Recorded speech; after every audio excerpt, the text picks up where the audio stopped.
So now as we jump into our Module 12, we're looking at Chapter 9 in our textbook with the topic of the deflection of beams. So within this module, we're going to discuss another aspect in the design of beams, in particular looking at the determination of the deflection.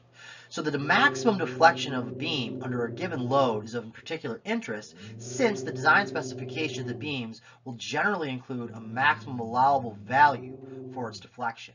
Now, a knowledge of the deflections is also required to analyze the indeterminate beams, in which the number of reactions at the support is going to exceed the number of equilibrium equations available to determine the reactions, therefore making it indeterminate. So now let's take a look at the objectives within this Module 12. So upon completion of this module, you should be able to do the following. First thing you should be able to do is develop the governing differential equation for elastic curve. Now this is the basis for several techniques that we're going to consider in this chapter for determining our beam deflections. You should also be able to use direct integration to obtain slope and deflection equations for beams of simple constraints and loadings.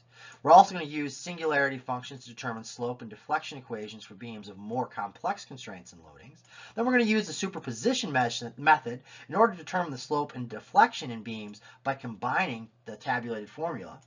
From there, we're going to take a look at the moment area theorems as an alternate technique to determine slope and deflection at specific points in a beam. And last, we're going to apply the direct integration, singularity function, superposition, and the moment area theorems in order to analyze the statically indeterminate beams. So again, as this relates back to our textbooks, this is Chapter 9, Sections 1 through 6. So we're going to break this module down into two different sections, Module 12.1 and 12.2, both covering the topics of deflection of beams. For Module 12.1, we're going to take a look at deformation, statically indeterminate beams, and the singularity functions. So for deformation, we're going to look at this under transverse loading, look at our equation of the elastic curve and the determination of the elastic curve from load distribution. Then we'll get into some of the statically indeterminate beams, and from there we'll go to our singularity functions and the use to determine the slope and deflection. So within this module, we'll go over the theory for the above topics, talk about our governing equations, look at some practical applications, and then go through some problem solving together.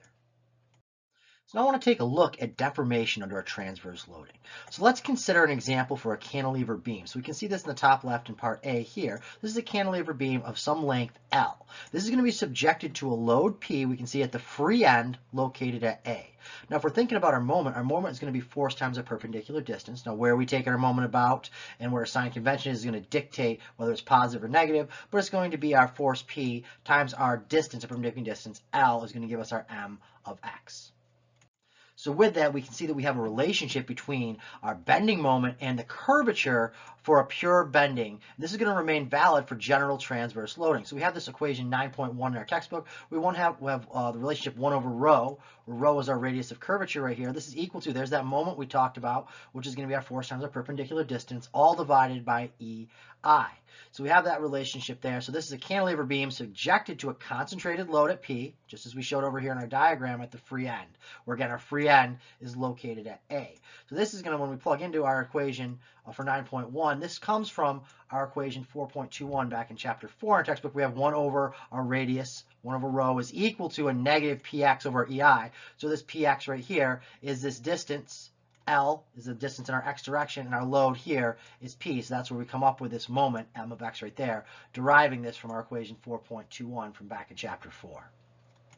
So looking in more detail at these equations 9.1 and 4.21, what this shows us is that the curvature of the neutral surface is going to vary linearly with our x. So we can see when we're at our free end A over here, we can go down to our part B in our diagram here, and this is going to show us that 1 over our rho is going to be equal to 0, and that's because our rho sub A right here is going to be equal to infinity. So 1 over infinity is equal to 0. So that's where we get that relationship for our free end. But now at our support over here, we have our radius of B right there. This is going to be equal, now we can see that 1 over rho sub B is not going to be equal to 0, and the magnitude of our rho B is going to be equal to our relationship here based off of this equation 4.21. We now have our EI over our PL.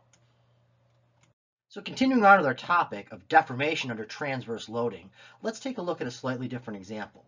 So within this example we see over here in our figure on the left, what we have is an overhanging beam with two concentrated loads. So we can see this is supported at point A and at point C. We see how these two concentrated loads, we have a 4 kilonewton load acting at point B, and we have a 2 kilonewton load acting at point D. Now we also can see in this diagram here, they show us our distances. So this is 3 meters from point A to point B, 3 meters from point B to point C, and 3 meters from C to D, where again B and D have those two concentrated loads. So let's do a little summary of what we have here. So from our diagram A, we have an overhanging beam. We can see we have reactions at A and C. So there's our supports at A and C, which both have reactions. We can come up with a bending moment diagram for this as well. So in order to come up with a bending moment diagram, the next thing that we're going to want to do is come up with a free body diagram showing our reaction forces. So that's what we do in part B over here. We look at this and we say, okay, we can do our equilibrium equations, say summation of forces in our y direction in this case here. So what we can see now, and we can do our summation of moments as well. And when we do those out, we can come up with our free body diagram. So we can see we have the free body diagram here, a reactionary force at A and a reactionary force at C. So what we'd want to do for the situation here in order to calculate these values is say the summation of forces in our y direction is equal to 0. So we have in our y direction, we have that force R sub A that we don't know the value of, and we have this R sub C that we don't know the value of acting right there at those two supports. And this is equal to, now if we were doing a positive y going up and positive x to the right, then these two reactionary forces are both going to be positive, whereas our two concentrated loads are both going to be negative. So we're going to have an RA plus RC is equal to, because this is an equilibrium equation, 4 plus 2, 6 kilonewtons. So that's one equation, two unknowns. So the next part of this we would do is do our summation of moments. So we could sum our moments about A, we could sum our moments about D. Those are the two places that make the most sense. So when we do that there, we're then able to solve this for our two reactionary forces by doing out a second equation. So now we have two equations and two unknowns, and we can solve for R sub A and R sub C. We find that our R sub A is equal to 1 kilonewton, and we find that our R sub C is equal to 5 kilonewtons. So let's go through that process I just discussed with our free body diagram and coming up with our equilibrium equations for our summation of forces in our y direction and our summation of moments. And I'm going to take my moments about A. So we'll start off with our given diagram that we see up here. So we have this beam right there. There's our A, B, C, and D. We have these concentrated loads of 4 kilonewtons and 2 kilonewtons located at positions B and D. And we have our two reactionary forces at point A and C. So we draw out our free body diagram. So our reactionary force at A, a reactionary force at C, which we don't know the values for yet, but we do have this concentrated load at B of 4 kilonewtons and this concentrated load at D of 2 kilonewtons. And we see that there's a 3 meter spacing between A and B and C, C and D. So with this information, let's take a look and draw out first our chosen coordinate system. I'm going to call y positive up, x positive to the right. So with this here, we're going to have a positive counterclockwise moment. So we'll use that information when we're doing our summation of moments. But first, let's take a look at our summation of forces. Let's look at just our y direction. It's the only direction we have our forces acting in. Summation of forces in the y. First thing we ask ourselves is, what forces are acting in the y direction? Well, we have our R sub A, which is going to be positive from our chosen coordinate system. Then we have a negative 4 kilonewtons, and we have a positive RC, and then we have a negative 2 kilonewtons. It's right there and there. So this is our summation of forces, our equilibrium equation for the y direction. RA minus 4 kilonewtons plus RC minus 2 kilonewtons equals 0. We can rearrange this, and what we end up with is RA plus RC is equal to 6 kilonewtons.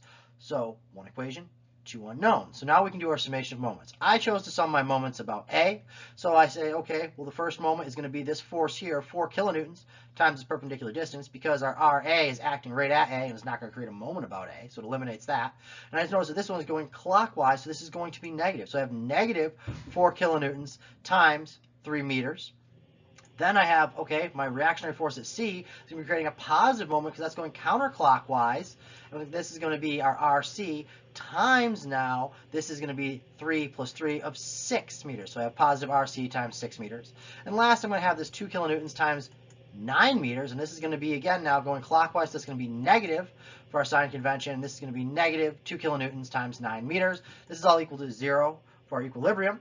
So we add these together, or multiply these together. So we have negative 12 kilonewton meters, plus we have 6 RC minus 18 kilonewton meters there. We can rearrange this. What we end up with now is negative 30 kilonewton meters plus our 6 RC is equal to 0. Rearrange this again, move this to the other side. 6 RC is equal to 30 kilonewtons. Solve for our RC. RC is equal to 5 kilonewtons. So with that information there, we can now plug this back in up top here for our R sub C was equation we only had one equation, two unknowns. Now we have one equation, one unknown. So we go back to that equation, RA plus RC is equal to 6 kilonewtons. Plug in for R sub C of 5 kilonewtons. So we have RA plus 5 kilonewtons is equal to 6 kilonewtons. So solving for RA, RA is equal to 1 kilonewtons. So now we have values, numeric values for our RC and our RA. So with that information, we now have all of our forces for our free body diagrams. We now have our R sub A and our R sub C, and we can use that information to create our bending moment diagram that we see down here. Now, the thing to think about is how do we relate our curvature to our bending moment? Well, the curvature is going to be 0 at the points where the bending moment is 0. So we can see right here at point A, at point E, and at point D, our curvature is going to be 0 at each of those. So we can use this equation 9.1. We have 1 over our rho right there, our radius of curvature, is equal to that mx over our EI. Now what we can see is that the beam is going to be concave upwards where the bending moment is positive and concave downwards where the bending moment is negative. So we can use that free body diagram over here and we can see, okay, well, this is going to be positive here. So what is happening to our curvature between A and E where we have a positive bending moment? Well, this is going to be concave upwards. And now where the bending moment is going to be negative, so we can see here, this is our bending moment is negative between E and D. Now we can see this is concave downwards right there. So that's how we can relate our curvature to our bending moment. So another thing to note is that the maximum curvature is going to occur where the moment magnitude is a maximum. So the magnitude right here of this right here, this is going to be our maximum right here, negative 6 kilonewton meters. So this is where our maximum curvature is going to occur. The other thing we want to think about now is that we're going to need an equation for the beam shape or the elastic curve, and this is going to be required in order to determine our maximum deflection and the slope. So now what is that equation we can use for the elastic curve? Well, from elementary calculus, we can simplify this down for beam parameters, and we have a relationship shown in equation 9.2 from our text. 1 over our radius of curvature right here is equal to, now we have the second derivative of our function y of x right here, d squared y over dx squared, all divided by 1 plus the first derivative of our function y with respect to x, dy dx squared, all the 3 halves. Now the thing that we want to notice here is that the slope dy dx is going to be very small. So its square can pretty much be negligible, so we can reduce this relationship shown in our equation 9.2 down to the fact that 1 over rho is approximately equal to our second derivative here, our d squared y over dx squared. So substituting and integrating, we come up with the relationship that we see in our equation 9.3 in our textbook, where we have our EI, where EI is what's known as our flexural rigidity. This is going to vary along the beam.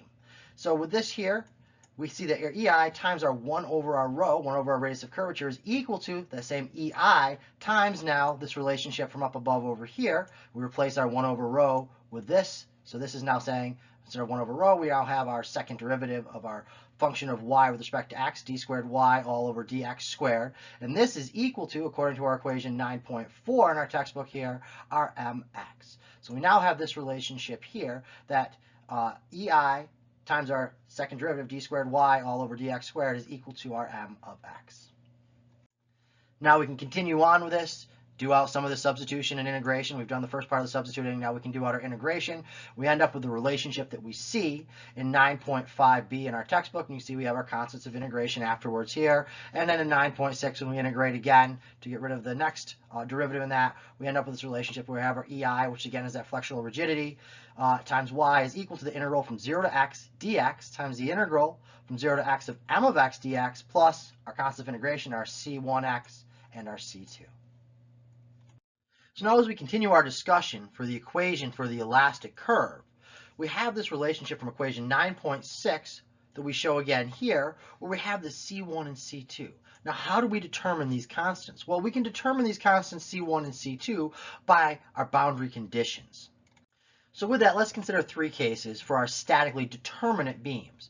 So we can see in part A, we have our simply supported beam. So for our simply supported beam, we can see here at YA is equal to 0, and our YB is equal to 0 as well, because at these points here, our distance, our displacement in the y direction is not going to change at our reactionary points A and at B. So we have for our simply supported beam that YA is equal to 0 and YB is equal to 0, and those are going to be our boundary conditions. Now for our overhanging beam that we see over here in part B, we can see our known boundary conditions are still that YA is equal to 0 and YB is equal to 0 at the reactionary points, but we now can see our load is out here at P. So Y sub B is no longer at the end of the beam as it is in our simply supported beam. It's right here where our support is, our reaction at B. And then for our cantilever beam, which we see down here in part C, what we can tell for that for our boundary condition for the cantilever beam is that YA is equal to 0. So again, our Y right here is not going to change where it's fixed at A there. And our initial angle right here, our theta sub A, is equal to 0 at that point right there at A. Now, for more complicating loadings, there's going to be a requirement of multiple integrals and application of the requirement for continuity of the displacement and slope. So now let's consider the case of a distributed load. If we want to determine our elastic curve from this load distribution, what we can do is use this relationship that we've seen. And again, we've seen some of this back from our chapter 5 in our textbook, where when a beam supports a distributed load, or a WX right here, we have this dm over dx, which is equal to our V. And we can show that our dV over dx is our distributed load, our W. So with that relationship here that we know that our dm over dx, or our change in our moment with respect to position, is equal to our v of x, we can then take the derivative of that with respect to x. So now we have the second derivative of our moment with respect to x, or d squared m over dx squared, and this is equal to dv dx by replacing this over here. And we can see now that this is going to be equal to, again from chapter 5, our negative w of x, which is our distributed load. Now with this, our equation for our beam displacement then becomes a relationship that we see down here in our equation 9.8, where we have our d squared m over dx squared is equal to EI times now our fourth derivative here, d to the fourth y over dx to the fourth, which is equal to that distributed load, or negative w of x. Now taking this equation 9.8 here, if we integrate this 4 times in order to get rid of our fourth order derivative right here, we end up with is the following relationship. We have our EI times y of x is equal to the integral, the negative integral dx, times the negative integral dx times the negative integral dx times the integral of w of x dx. Plus now we have 4 constants of integration. We have 1/6 c1x cubed, 1/2 c2x squared, plus c3x plus a c4. So how do we get rid of these? How do we determine what our c1 through c4 are? Well, these constants are going to be determined from our boundary conditions the same as before. So we can now look over at our boundary conditions for part A, our cantilever beam, and part B, our simply supported beam.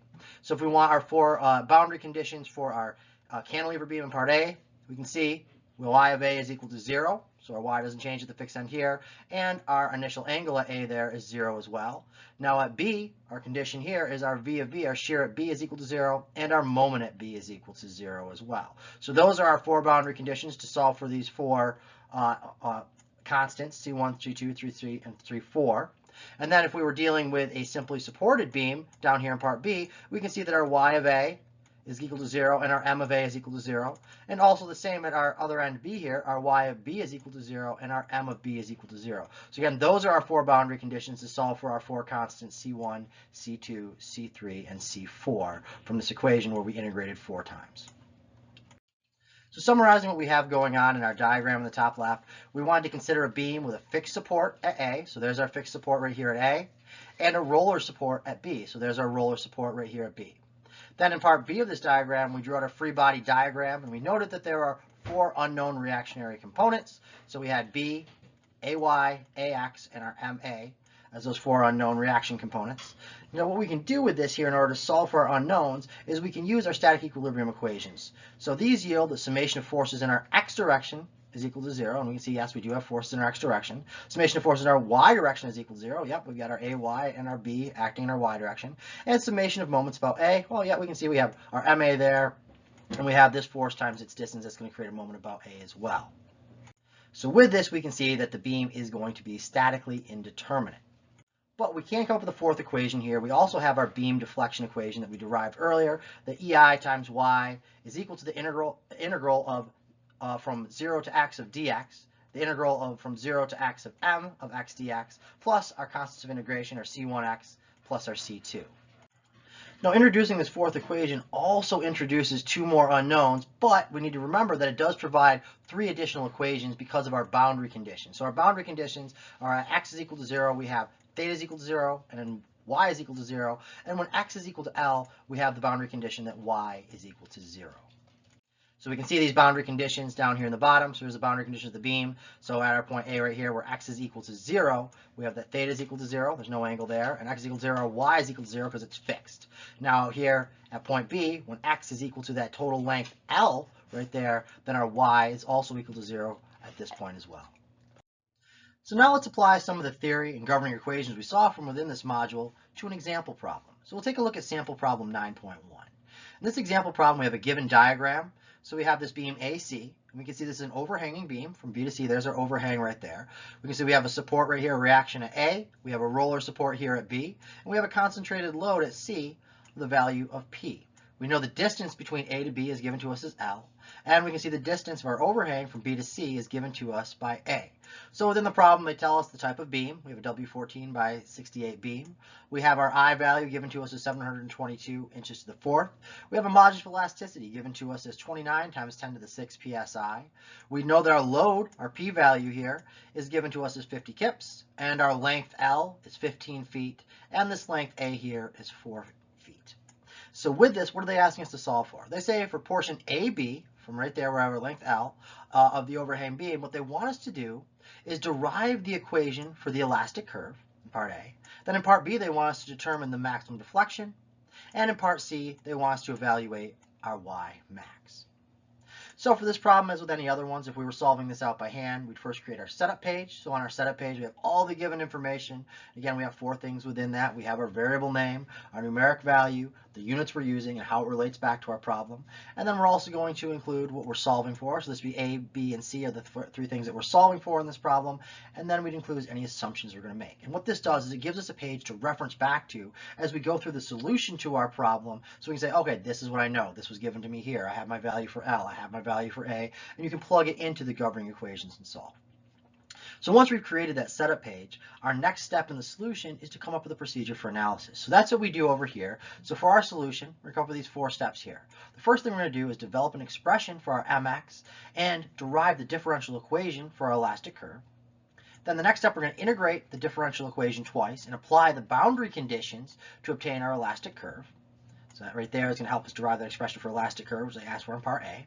Then we're going to locate the point of 0 slope or the point of maximum deflection. And last, we're going to use this to evaluate the corresponding maximum deflection, which is what they asked us to solve for in part B, and then evaluate our Y max from that in part C. So now shown here is my setup page. So you can see I have all my given information written here, and I have all 4 of those components covered for each one of these. I have the variable, I have the numerical value, I have my units, and I have how it relates back to my problem. So given within this problem here, it tells us the beam type. This is a W14 by 68 beam, and it gives us a lot of the properties for this. It tells us that our moment of inertia, I, is equal to 722 inches to the fourth.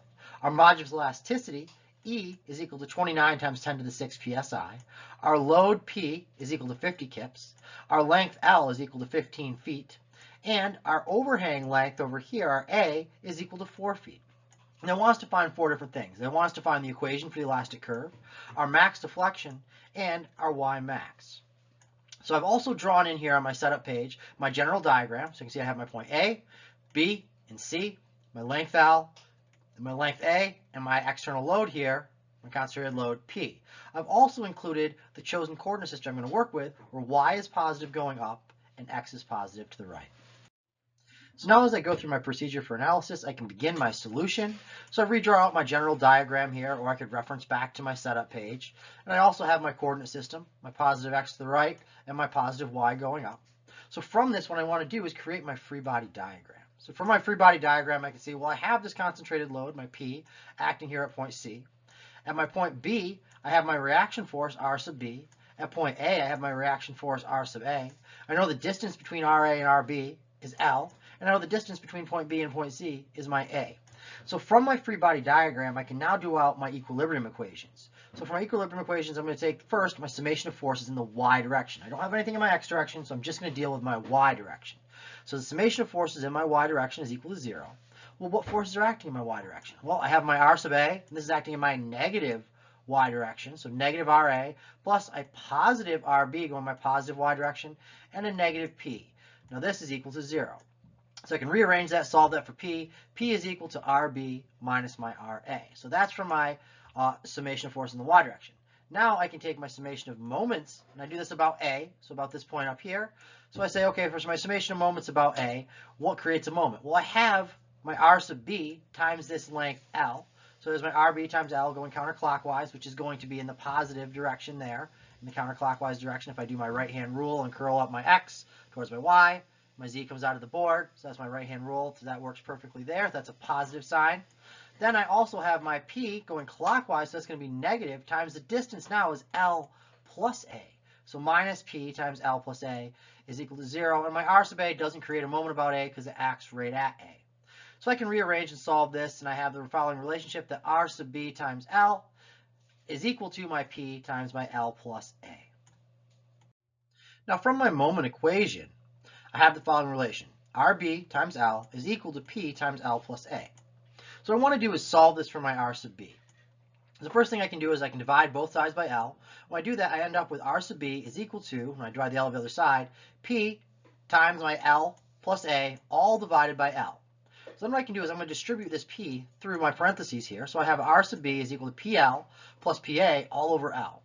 Then what I'm going to do next is separate this out into two fractions. So I separate it out and I say R sub B is equal to PL over L plus PA over L. Then I realize there's an L that cancels, so I can cancel this L and I can cancel this L with each other. What I'm left with is that R sub B is equal to P plus PA over L. Well, now I can pull out a P from this here, and what I end up with is that R sub B is equal to P times 1 plus A over L. So that's my relationship now when I solve this for my moment equation for my R sub B. So now from both my equilibrium equations, my summation of forces in the y direction and my summation of moments about A, I have these two equations here. I have that R sub B is equal to what I just found there, my P times 1 plus A over L, and I have that my P is equal to R sub B minus R sub A, and that's for my summation of forces in the y direction. So now what I can do is I can plug this relationship I solved for here from my summation of moments equation into my equation for summation of forces in the y direction for R sub B. So I'll plug in that relationship for R sub B. What I end up with now, when I plug in here for this R sub B, I can see now, well, my P is going to be equal to P times 1 plus A over L, all minus our R sub A. So that's plugging this relationship here in for my R sub B. So with that there, the next thing I want to do is solve this for my R sub A. So if I can solve this for my R sub A, I can move this over to the other side and rearrange. I have that R sub A is equal to P times 1 plus A over L, all minus P there. So then I break this apart and I say, okay, RA is equal to P times 1 right there is my P. P times my A over L is PA over L minus P. So this P and this minus P cancel with each other. I'm just left with the fact that now my RA is equal to PA over L. So with that information, I can move ahead with my solution. Now what I want to do is take a look at my free body diagram at some point D, where D lies before we get to our R sub B. So I draw my free body diagram here from A to this point D, which is some distance x away from my point A. So I can say, well, I have what force is acting here. I have my R sub A acting right at point A, my reactionary force. I'm going to have this shear and this moment acting at point D, where I take that section there. So now with this free body diagram, I'm going to do the same thing. Let's do a summation of forces in my y direction. So I draw my coordinate system. I'm going to say a positive x to the right, and I'm going to say a positive y going up. So summation of forces in my y direction are equal to 0. Well, I have my positive RA, and my negative V, according to my chosen coordinate system here, is equal to 0, which just tells me that V is equal to R sub A. I may or may not need to use this, but I'm going to leave that there. So now I'm going to take the summation of moments about D here now, where I took that section. So summation of moments about D is equal to 0. So I look at this and I say, well, what moments act upon D? Well, I have this moment M right there. And I'm also going to have RA times this distance x. So that's going to be my other part of the moment. So M plus my RA times x is equal to 0. Pay attention to your sign convention. Which directions are these moving? They're both going counterclockwise for our sake here. So this is going to be M plus RAX is equal to 0. So we rearrange that, solve it for M. M is equal to negative RAX. Plug in. Now I have a value for RA from previous in the first part of this problem here, and I can plug that relationship in for my RA, and what I end up with when I plug that in for my RA, so this goes in right to there, I end up with a negative PA over L times X is equal to M, or rearranging that, M is equal to negative P times AL, times A over L times our X. Now that takes us back to the beginning of the problem, looking at a procedure for analysis. So we're working on the first step here where we develop that expression for our mx. And next we need to derive a differential equation for our elastic curve. So what we can see here is we went through, did out our equilibrium equations, did our free body diagrams, which we have over here now on the left, and we found that RA was equal to PA over L, and this was the direction going down here, and we found that our RB was equal to P times 1 plus A over L, and this was moving up there. So we can see that RA going down, RB going up there. So that's correct. We've done that. We've shown that through our free body diagrams and our equilibrium equations. And from that, we can do our free body diagram for that section of AD that we went through and showed that our M was given by this relationship here of negative P times A over L times X, where for this case here, our X is between 0 and L because we took our X section to be, you can see right here, at this area here. So it's going to be between our 0 and L, but not the full length of L. So our next step within this here is to solve for our differential equation for the elastic curve. So we have our general relationship that we saw earlier within this module. We have our EI times our second derivative of y with respect to x, d squared y over dx squared, is equal to our mx, but now we have a relationship for our m right here. So we can take this and plug this in to that equation that we saw earlier. And what we have now for our differential equation for our elastic curve is we have EI times d squared y all over dx squared times now for mx is a negative p times a over l times x. So with that differential equation, what we can now do is, like we saw earlier within this module, and do out some integration. So for this case here, what we're going to do is integrate that differential equation twice, because it was a second order differential equation, and then apply our boundary conditions in order to obtain that elastic curve. So we do that, we integrate it once, we end up with this relationship here. Now we have EI times dy over dx, the derivative of y with respect to x, is equal to, now when we do that out on the other side here, 1/2 p times a over l times x squared plus our constant here of integration C1. Then we take the second integral of this here, we end up with EI times y. This is equal to negative 1/6 p times a over l times our x cubed. We take that second integral there. Now this is times C1x plus C2. So we have these two constants of integration. So just like in the problems earlier within this module, we look at our boundary conditions in order to solve for our C1 and our C2. So at x0, y is equal to 0, we can plug that in, we can solve this out, and we find that our C2 is equal to 0, and when x is equal to L, y is equal to 0, so when we plug those relationships into the above equations, we can then solve out for our C1, and when we plug this in, we end up with C1 is equal to 1/6 p times AL.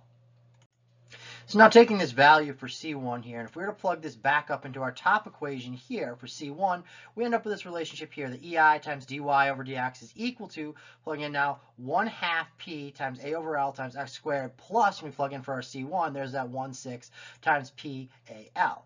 Now, for this here, we can rearrange this, solve this for our dy dx. We move this over to the other side there, and we end up with dy dx is equal to PAL over 6 EI times 1 minus 3 times x over L squared.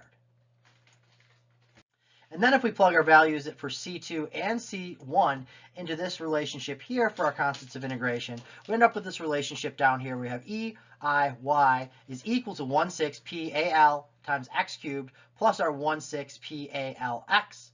So this is our relationship there once we plugged in our C1 and our C2 into this equation.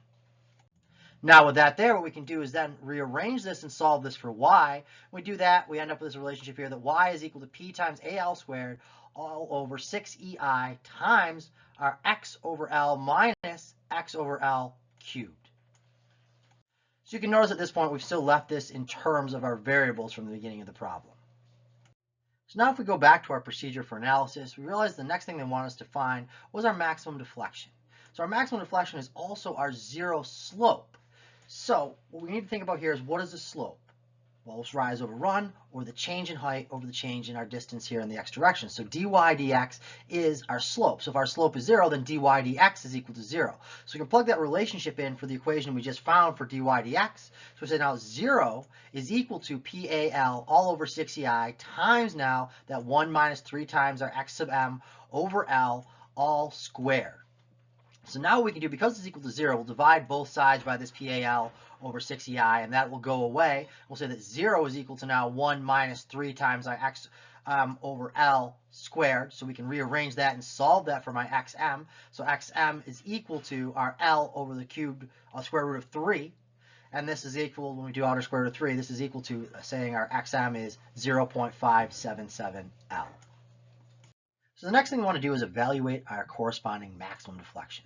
So for our value for y, we have this relationship here that we solved for earlier, where y is equal to our PAL squared divided by 6EI times x over L minus x over L cubed. Well, we have a relationship for x up here, and it involves an L. So if we take x over L, it's just going to leave us with this 0.577. So we can replace this with 0.577 and this with 0.577. So that's what we do here for our y max, or our maximum deflection, which corresponds to our graph. Right there is our y max. So y max is equal to p times AL squared all over 6EI times 0.577 minus 0.577 cubed. So as that there, can do out some math. I end up with, when I break this down and simplify it, y max is equal to 0.0642 times PAL squared all over 6EI. Well, now at this point, I can go back to my setup page and see what values I have for each of these variables. So I plug that in, and I now can plug in for all those, and I say that my y max is equal to 0.0642, while my P is 50 kips, my A is 48 inches, my L is 180 inches, my value here for my E, my modular elasticity, is 29 times 10 to the 6 psi, and my value here for I is 723 inches to the fourth. Plug those all in, and what I end up with here, I now have my value for that maximum deflection, my Y max here, of 0.238 inches. So again, pay attention to your units all the way through. Make sure that everything checks. In this case here, everything was in relative to inches, so this was fine. This ends up being my value for my Y max.